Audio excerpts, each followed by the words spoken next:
Hello everyone. Let's start with a question.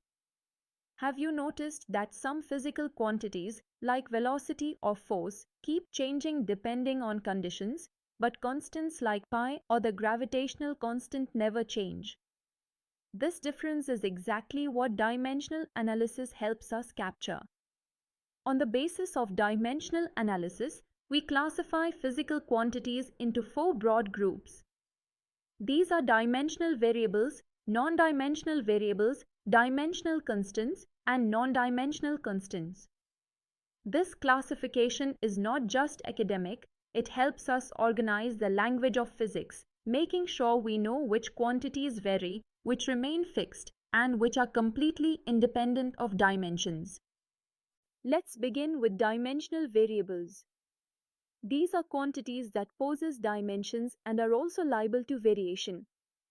For example, force, velocity, work, momentum, and heat all belong here. Take force as a case.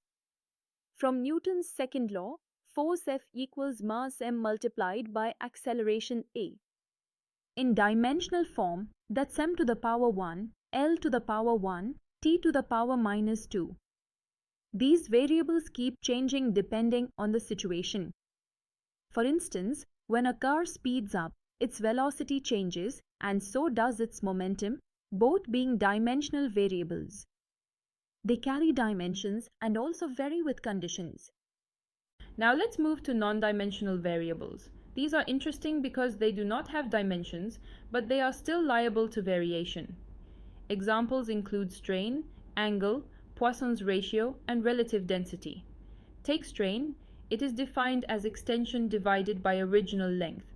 Since both extension and length have the same dimension of L, they cancel out, leaving no dimensions. Similarly, an angle in radians is arc length divided by radius. Again, a ratio of two lengths, so it is dimensionless. Even though they are dimensionless, these variables can vary in magnitude. That's why strain can increase in a stretched wire, or relative density can change for different materials. Next, let's understand dimensional constants. These quantities possess dimensions, but unlike variables, they are not liable to variation in a given context. Famous examples include Planck's constant, Boltzmann constant, and the universal gravitational constant g. For example, the gravitational constant g has the dimensional formula L cubed, m to the power minus 1, t to the power minus 2. Its value is fixed as 6.67 times 10 to the power minus 11 Newton meter squared per kilogram squared. These constants are the fingerprints of nature. They define fundamental physical laws, and no matter where or how you measure them, they stay the same. As you can see in the diagram, G governs the strength of gravitational force between two masses.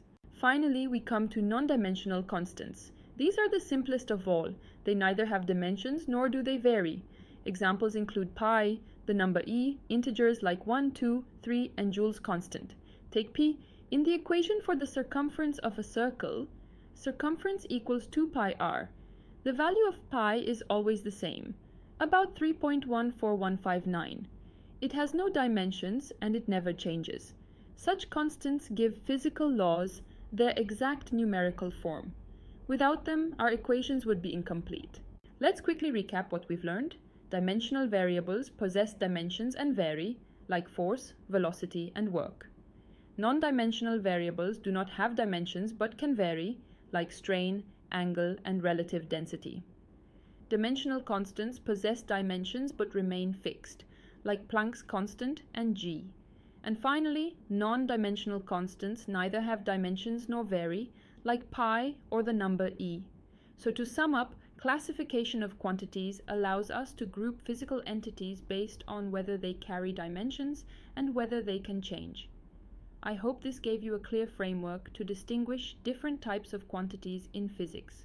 In the next session, we'll see how dimensional analysis can be applied in real problem solving. Until then, keep exploring the patterns of nature through the lens of physics.